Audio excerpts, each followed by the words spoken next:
Good evening, friends. Today our topic is why is the world filled with pain, suffering and death.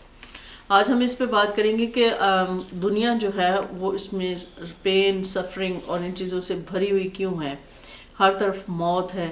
और हम ये भी बात करेंगे कि बाइबल का ऑब्जेक्टिव क्या है, बाइबल किस वजह से बाइबल जो है वो हमें दी गई, यहाँ खुदा की तरफ से हमें बाइबल का तोहफा दिया गया।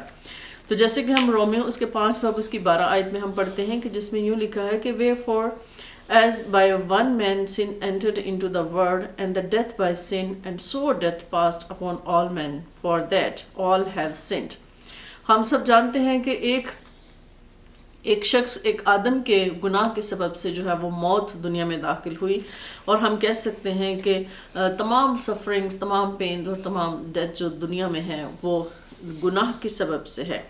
और जैसे कि हम सब जानते हैं कि जब एडम और हम जानते हैं कि एडम की जो लाइफ थी वो 930 इयर्स थी, जबकि मेथुसेला जो उसी की जनरेशन में से था उसका 969 जो है वो उसकी लाइफ थी, यानी जो उसकी एज थी।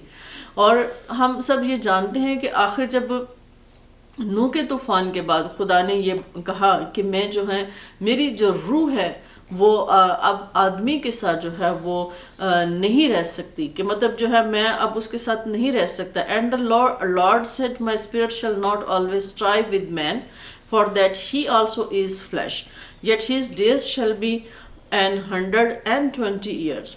हम सब जानते हैं कि खुदा ने फिर उस इंसान की, आदम की जो ज़िंदगी थी उसकी जो उम्र की मियाद थी उसको कम कर दिया, और खुदा ने जो है वो इंसान को छोड़ दिया, क्योंकि खुदा जो है वो गुनाह को पसंद नहीं कर सकता और खुदा गुनाह में नहीं रह सकता। इसलिए खुदा ने चाहा, क्योंकि इंसान की सरिश्त में गुनाह लिखा हुआ है और गुनाह करना ही उसकी सरिश्त में, और वो कभी भी अपने आप को इससे बाज नहीं रख सकता।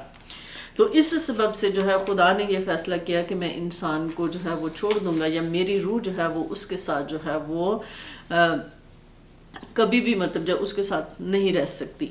इसी तरह से जैसे कि हम ये जानते हैं कि ज़बूर 90 उसकी 10 वर्स में यूँ लिखा है कि इंसान की जो ज़िंदगी की म्याद जो है वो 70 बरस है, 80 बरस है, और अगर कोई बहुत ज़्यादा जो है मतलब सेहतमंद हो सकता है कि इससे ज़्यादा हो, लेकिन इंसान की जो एज वो खुदा की तरफ से मुकर्रर कर दी गई वो यही थी।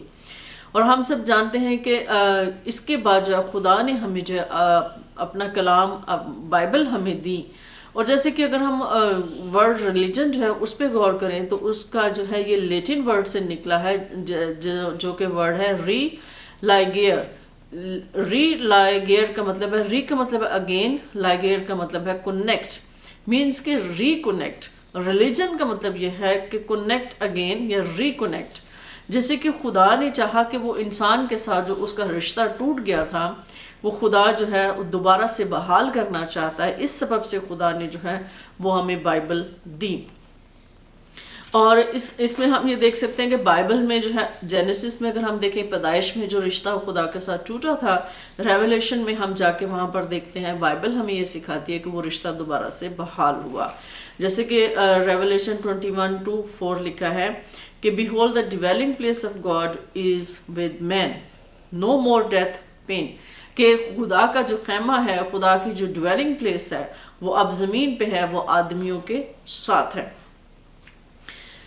और जैसे कि पहला यूहन्ना उसका 5 बाब उसकी 13 आयत में जो है वो यूहन्ना जो है वो इस बात को कहता है कि ये सारी चीज़ें जो बाइबल है वो इसलिए लिखी गई हैं ताकि हम जो है खुदा के बेटे पर ईमान लाएं, और बेटे पर ईमान लाने के सबब से जो है हम हमेशा की ज़िंदगी को हासिल करें। और हमेशा की ज़िंदगी को हासिल करने के लिए जो है वो बाइबल हमें दी गई है खुदा की तरफ से, जो ख़ास तोहफ़ा है। और हम कह सकते हैं कि हम बेटे पर ईमान लाने के सबब से जो है खुदा के साथ वो जो हमारा जो टूटा हुआ रिश्ता है उसको बहाल करते हैं, और उस टूटे हुए रिश्ते को बहाल करने के साथ साथ हम अब्दी ज़िंदगी में दाखिल होते हैं। खुदावंद आप सबको बरकत दे। शुक्रिया।